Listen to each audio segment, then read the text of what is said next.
Hello and welcome to the Brutal Iron Gym podcast, where our goal is to cut through the BS and deliver the brutal truth about topics related to health and happiness. So today's topic is about training, and we have the title of WTF, standing for Wow, That's Fantastic.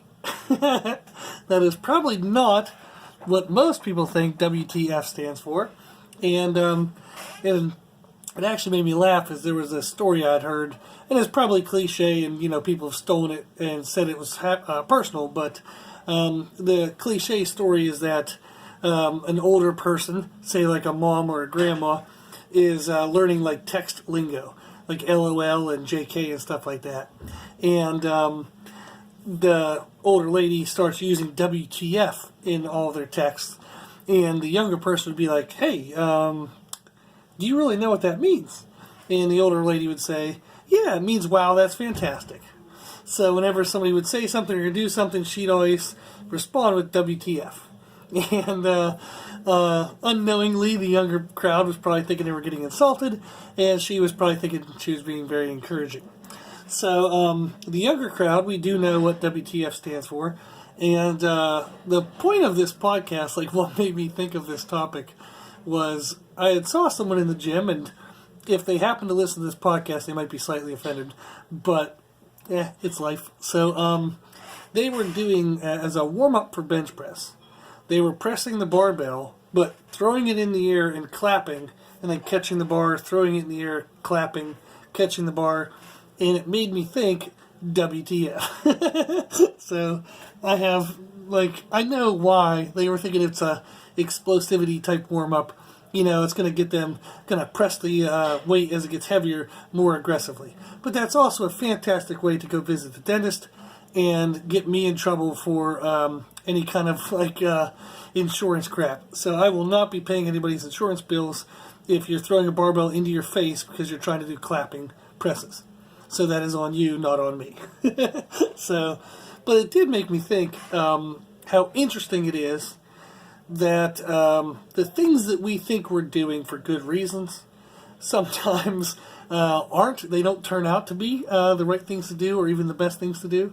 And I have spent the majority of my lifting career doing the wrong things, or doing something that I thought was doing one thing, but it turns out it was doing something else.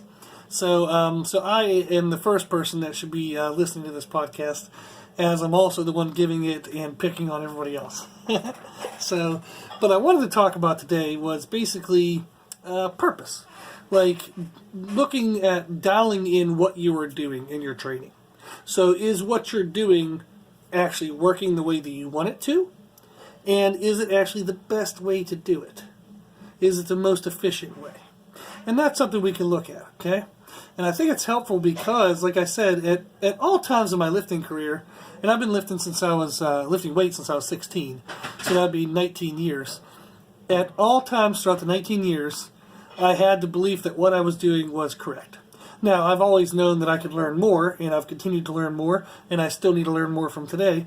But so there was that recognition that I could always learn more, but there was also the self-belief that what I was doing at that time was good. And it didn't mean it was like the best ever. It was just, it was correct. And then maybe I would learn something new that might be, more correct. But at that time, I did think what I was doing was correct. So I wasn't doing a workout, like say I went into the gym and I wanted to build bigger arms. I wasn't doing that thinking, oh gosh, I have no freaking clue what I'm doing. I hope this is working. I went in thinking, yes, this will work. This is how I will break down muscle. This is how I will build muscle. This is how I'll target this part of this muscle. So I always thought I was doing what I was supposed to be doing. And then I was open to the fact that I might learn something new over time. And as I've learned more over time, I've gotten the, hindsight to see that at those times, I was doing stuff that was kind of sort of maybe correct. And it just wasn't the most correct. Or I was doing stuff that at the time was believed to be correct and turns out to be pretty darn stupid and ineffective and wasn't the best way. So, I wanted to go through and kind of give us some examples in ways in which we can think and maybe open our eyes to the possibility of where we could maybe improve on our purpose in dialing in what we're doing. So the first thing to look at is exercise selection. So we want to think, does what you're doing do what you actually want it to do? And some examples of this is I've had people in the gym or just like online, you just run into people and they'll say, I'm doing such and such for my glutes, but my back is so pumped that I can't even finish. Like I can't do anymore because my back is hurting, not that my glutes are hurting. Well, then it's probably not working your glutes very well. Okay? So whatever muscle dies first is probably the one that's actually being worked the most. So I've seen this before in bodybuilders where, if you're familiar with wrist straps, not wraps, where you wrap your wrist for support, but straps, where you put something around your wrist, you strap it to like a bar, and it helps you hold onto the bar if it's really super heavy. So I've had bodybuilders before who've refused to use those, but yet they were failing on their back movements because their grip was given out. And, I mean, it is important and it is necessary that they build a strong grip, but they shouldn't limit their back development because of their grip development. So they're wasting time. So they're doing very elaborate, very long grip workouts rather than back workouts. So they might be doing, the version of like a cable row or machine row. They may be lat pull downs, maybe doing barbell shrugs, doing another type of this thing or that thing. And they think, man, I'm getting a great back workout. No, you're not. You're getting a great grip workout. And yes, over time your grip will catch up, but in the meantime you're missing out on back development. So sometimes people get stubborn about certain things and they're actually holding themselves back. So, is it necessary to have a strong grip? Absolutely, yes, that's necessary. But you can do it in different ways. So you can use the straps, like you can use no straps on your warm-up sets into like your first heaviest sets. And then you can use the straps when the grip gives out. And then you can also add, if you wanted to, at the very end of the workout, or in between sets, you can add grip activities like simply just pinching plates together. That helps. That works really well. You can hold 45-pound plates with just your fingertips and no thumb, and do little mini little curls with your fingers. So we've done a lot of things over the years with clients. But the idea is don't hold one muscle back while waiting for another muscle to develop. So split them apart, train them equally so that way you can get the best out of both. And then maybe later on you can add them back together and it works well. So I did bodybuilding for a long, long time before I ever got into powerlifting and got into heavy deadlifts. And when I was in bodybuilding, I'd read something really, when I was really young, I think 16 or 17, I read something where a bodybuilder mentioned he never wrapped his thumbs on any exercise. And he said that it allowed him to reduce the amount of forearm pump that he would get in his back movements, and he would feel his back better. It would reduce a little bit of the bicep involvement, and we have a muscle that connects from our forearm to our upper arm, so it's kind of like a mixture of a bicep and a forearm muscle. So it eliminates or reduces some of that. We also have our biceps, which can reduce a little bit of the involvement by not wrapping your thumb, and then also just helps you feel your back better, and he got less of a blood pump in his forearms, which would get in the way of his back development. So I heard that at the young age, so I've just always lifted weights, like when I do pull-ups, pull-downs, rows, this or that, I never wrap my thumbs on anything. So I developed a very strong finger strength. So when I was doing deadlifts and getting into strength training, I never ran into a grip issue at all until I was deadlifting 660, and I had some accident in the gym that just kind of tore a muscle in my finger, but it was never a grip problem with my healthy hand. So in a sense, come back, fix my hand, and deadlift to 700, but it's something where I never really had to do grip work because of not wrapping my thumb, and it was neat for me to start young and develop into that. But if you're running into it now as an issue, then go ahead and split that apart. And we have other examples where people might be doing something, expecting something, but getting something different. So like we said, is if you're training for one muscle, but another muscle's dying first, you're not actually getting that target muscle, you're getting that one that's dying. Another thing we have is people do in the powerlifting or strength world, people will do, they'll want to make their abs stronger for bracing activity, like in squat and deadlift, or like overhead pressing in logs, yoke walks, stuff like that. But they'll be doing crunching activities to do that. So they'll be doing crunching activities which builds like your rectus abdominis, like your six-pack, but it doesn't do well for building your obliques, your transverse abdominis, your internal obliques. It doesn't do well for building all the small little muscles that connect to the different vertebrae in your spine. It doesn't really target your entire core like an actual bracing or isometric or anti-rotation movement does. So they'll be doing, a million crunches thinking they're making their core stronger for movements that don't involve movement. So they are moving their abs to try to get better at not moving their abs. Sounds odd, right? So that's something that sometimes people run into, is they'll be doing an exercise thinking they're getting something, like a correlation to another thing, and they're not. Now, will crunches make your abs stronger? Sure. But are they the most directly effective way to get your abs and core stronger for bracing? No, probably not. So that's what we're looking at today, is what you're doing actually doing what you want it to do. Okay? And is it the most effective? Another concept we have is layering. So trying to kill two birds with one stone, so to speak. And there are a ton of examples of this. So I'm just going to give you a quick little fun one that I used this past week. Is hopefully, if you're not familiar with what a Concept 2 rower is, it's basically a machine where you sit on a seat and you kind of pull these handle towards you, and it has resistance coming to you but no resistance going away. So it'd almost be like rowing a boat. But it's called a rower, and it's really good. Like, you strap your feet into the machine, you grab this handle, and you push with your legs, you pull with your arms. So it's a really good kind of full body movement. You get your thighs involved, glutes, low back, upper back, shoulders, biceps. Gets blood going everywhere, and it's really good for cardio. So we make a connector for for any rower, really, but we make a connector that allows you to change the handles, because that's not an option on the actual machine. So we instead made these connectors so you can switch out handles. So we switch out to regular like stirrup or like D-ring type handles, not the handle that comes on the actual machine. And we actually can do like seated rows on that machine where you get a full back contraction and your hands can be as wide as you would want. So you can match like a bench press width, you can just match shoulder width, but it allows you more variability and a deeper contraction in your back. So we were supersetting those handles on a rower, and our feet were on the floor, not in the strap, not in the machine. So it lessens the leg involvement and makes it more upper body. We were pairing that with bench press. So the rower, using these handles, it worked as a back activation exercise. So it got the person who was doing it the ability to feel their back squeezing, which correlates to how they need to squeeze their back during a bench press. The rower also helped get blood flow into the shoulder joint, so it helped to warm up the shoulders and cushion the shoulders for bench press for heavier weights. It also turned out to be pretty good cardio.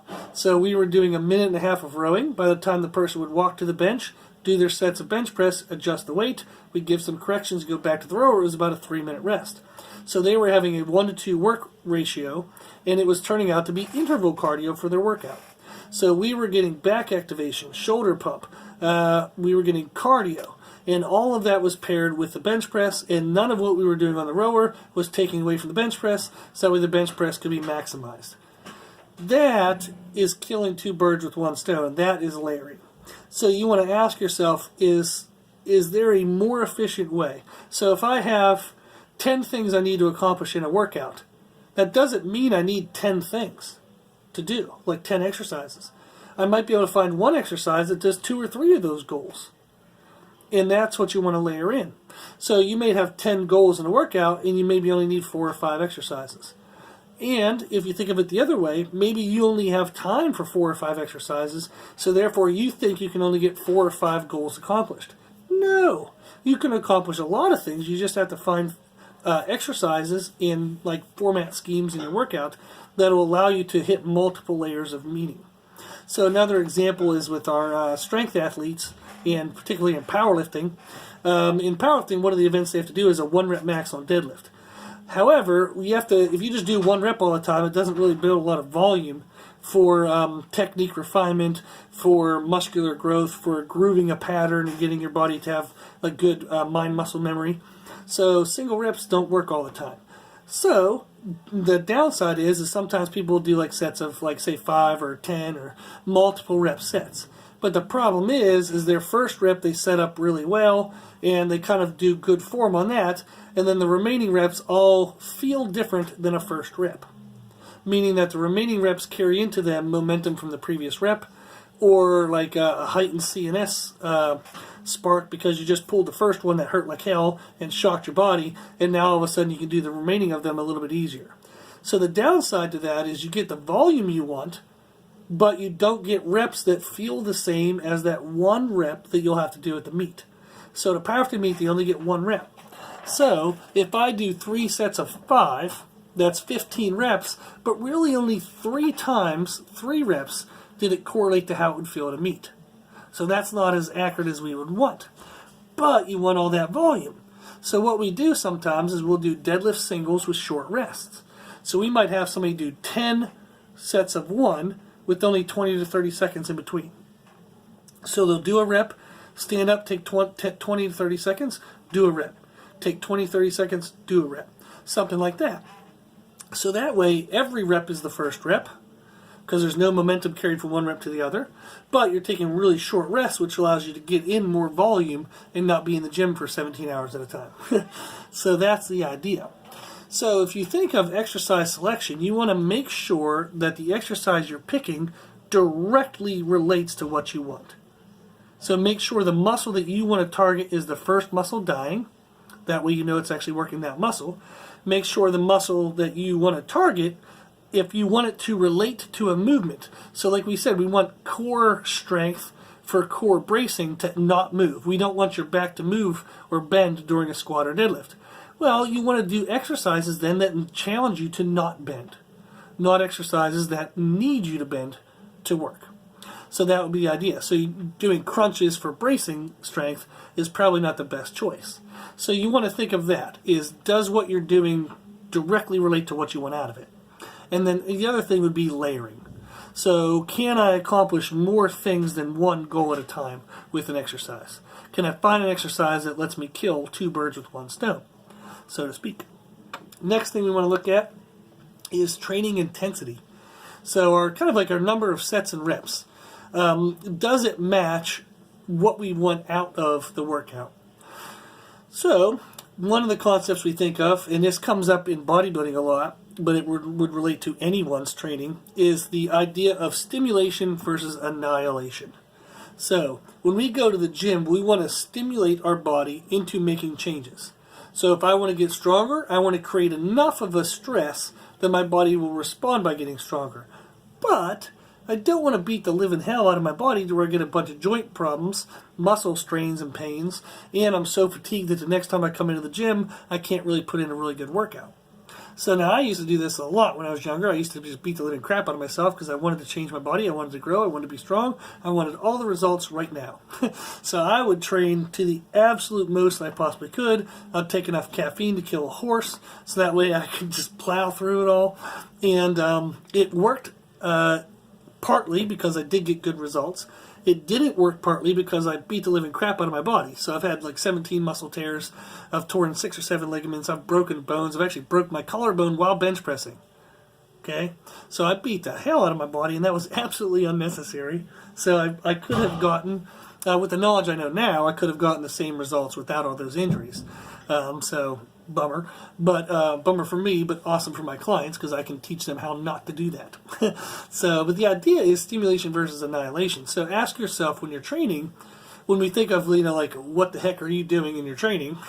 So WTH, am I doing enough to stimulate my body and challenge it and make it react?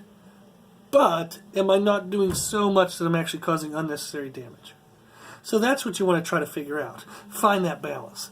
I will say that most people challenge themselves. They don't try hard enough in their workout. They get to a surface level of uncomfortable, but they never dig deeper. And then there are the people who are psychos and just beat the living crap out of themselves. So how do you control that? Okay, is you want to track your performance, so which would be like tracking your progressions. So we've had podcasts in the past, a couple of them, about tracking your adherence and tracking progressions over time. So look those up if you want more detail about that. But in a sense, you might come in a workout and maybe you do an exercise and you do 3 sets of 10. And you're like, okay, that felt okay, but I feel like maybe I could do more. So the next time you come into the gym, you might do 3 sets of 11. Or you might do 3 sets of 10, but maybe with 5 pounds heavier. So then the next time after that, you try to perform either a little bit heavier or a little bit higher reps. So you want to track your progressions, and you'll find that there's an amount of volume that feels like it's not quite enough, and you can come into the next workout and perform a little bit better. Then, all of a sudden, it gets really kind of hard to just match what you were doing. So you're still happy to come into the gym, you're still excited, but you're like, dadgum, this is really freaking hard for me to make any progress, and I'm actually struggling just to stay where I'm at. And then you would find, okay, I can't even meet the goals, and when I do try to meet them, maybe I have a great day, but I feel so crappy and beat up after that that I can't do a great workout for, another, say, couple workouts or 2, or a week or so. And you'll find that wave.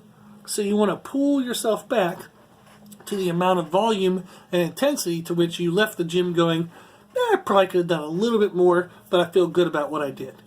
And then you kind of stay in that zone. Because if you go push a little harder, all of a sudden you'll have a couple workouts where you can't progress. And then that means you're pushing too hard. So there was a very microcosm of how to handle that. But the idea is to go into your workouts, create a challenge for your body, something that tells your current body, hey, you're not good enough. I need you to get better. But one that doesn't beat the living hell out of your body that it can't actually get better. Okay? The other thing we have is thinking of, are we building strength or testing strength? So too often I see people come in and they say they want to get their squat stronger, but they just work up to some god-awful, horrible form of like a set of 3 to 5, and they'll think, oh, I'm doing 3 to 5 reps, not a 1 rep max, so I'm actually getting stronger. No, you look like death, and your form is horrible for all the reps that you just did. You're not going to learn from that, your body's not going to grow from that. So basically it doesn't know what to grow to. All 3 of those reps looked absolutely different, and you over-relied on your muscles that are already strong, and you overrided the weak ones. So the weak ones didn't get great stimulus, and the strong ones got the crap kicked out of them. So now they're going to have a hard time recovering, while your weak ones didn't get enough of a stimulus, and they're not going to really adapt well. So too often people come in, and they'll do like higher rep sets, quote unquote, thinking they're building their strength. But their quality is so horrible that it's not actually getting the benefit that they want. So when you think of building strength versus testing strength, that doesn't only mean doing sets of 5 versus a single. So we know a single 1 rep max is like more testing than building. But if your sets of 5 look like death and they look like crap and they're not very good form, then they're not building either. So again, that's just testing your strength for a set of 5. You're not actually refining technique. You're not working on a consistent pathway. You're not working on muscle firing patterns that'll be consistent from rep to rep to rep. You're not presenting your body with a stimulus and a challenge that is repetitive and something it can work towards. Okay? So if I want you to get better at math, I have to give you math problems. If I want you to get better at math, but today I give you history problems, next day I give you English problems, next day you have PE, so you bounce around from subject to subject, you'll never get better at math, right? Well, if I want to get good at squatting, but I squat 1,000 different ways because my form is crap, I'm never going to get good because my body can't adapt. It doesn't know what to go to.